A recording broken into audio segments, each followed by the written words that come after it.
মানুষের কাছে। আল্লাহ পাকের ইচ্ছা এমন ছিল, এজন্যই এটা হয়েছে। আলহামদুলিল্লাহ, আজকে বাংলাদেশের বিশেষ একটি দিনে আমাদের আসিয়া দারুস সালাম হাফিজিয়া মাদ্রাসার আরো দুইজন শিক্ষার্থী পবিত্র আল কোরআনুল হাকিমের সবক পরিপূর্ণ সমাপ্ত করলো। আমরা শুকরিয়া আদায় করি আলহামদুলিল্লাহ। একের পর এক এভাবে দেখতে দেখতে এখান থেকে কত হাফেজে কোরআন তৈরি হচ্ছে, আমরা খুশি না বেজার বলে? আমাদের নাজাতের উসিলা। যারা হিফজ সম্পূর্ণ করলো, এই যে শ্রম দিয়ে সময় দিয়ে বসা, বিষয়টা এমন না যে আমরা এই জায়গায় টাকার জন্য আসছি, খাওয়ার জন্য আসছি বা অন্য কোনো কারণে আসছি। বিষয়টা এরকম, স্রেফ কোরআনের মহাব্বতেই আমরা এই জায়গায় উপস্থিত আছি। এই কোরআন কাল কিয়ামতের ময়দানে কোরআনকে মহাব্বতকারী ব্যক্তিকে সুপারিশ করে জান্নাতে যাবে। সুবহানাল্লাহ।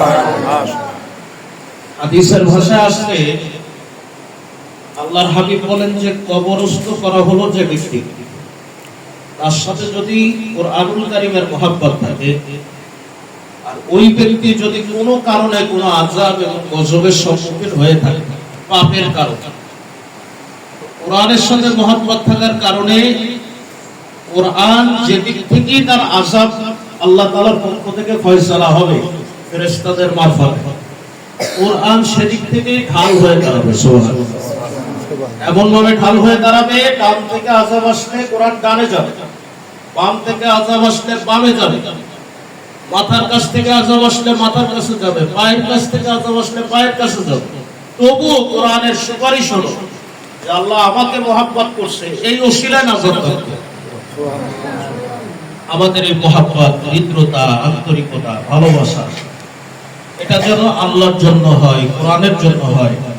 আর এই ছাত্ররা যারা কোরআনুল কারীমের হিফজ সম্পূর্ণ করবে, যাদের মাধ্যমে আজকের এই প্রতিষ্ঠান প্রতিষ্ঠিত হয়েছে, যাদের দেখভালের কারণে আজকের এই প্রতিষ্ঠান এত দূর অগ্রযাত্রার সম্মুখীন হলো, যাদের আন্তরিক প্রচেষ্টায়, বিশেষ করে অত্র প্রতিষ্ঠানের সম্মানিত প্রধান উস্তাদ যিনি পরিচালকের দায়িত্ব পালন করেন, বিচক্ষণতার সাথে বছরের মধ্যেই এরকম 10-15 জন ছাত্র তার মাধ্যমে আল্লাহ পাক হাফেজে কোরআন হিসাবে তৈরি করতেছেন। আলহামদুলিল্লাহ।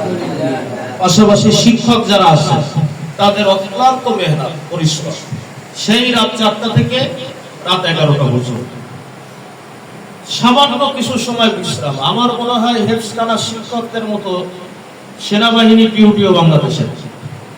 এত কঠোর পরিশ্রম, পরিবারকে সময় দেওয়ারও সময় হয় না, বাহিরে ঘোরার মতো সময় হয় না। মাদ্রাসা বন্ধ থাকলে 2 দিন, ওই 2 দিন বিশ্রাম করে সময় চলে যায়। ক্লান্ত শরীর, শুয়ে পড়লি আর ওঠার ইচ্ছা জাগে না। আমি সবার কাছে উদাত্ত আহ্বান করছি, কথা বিলম্ব করবো না, যেহেতু অনুষ্ঠানের শেষ পর্যায়ে আসে।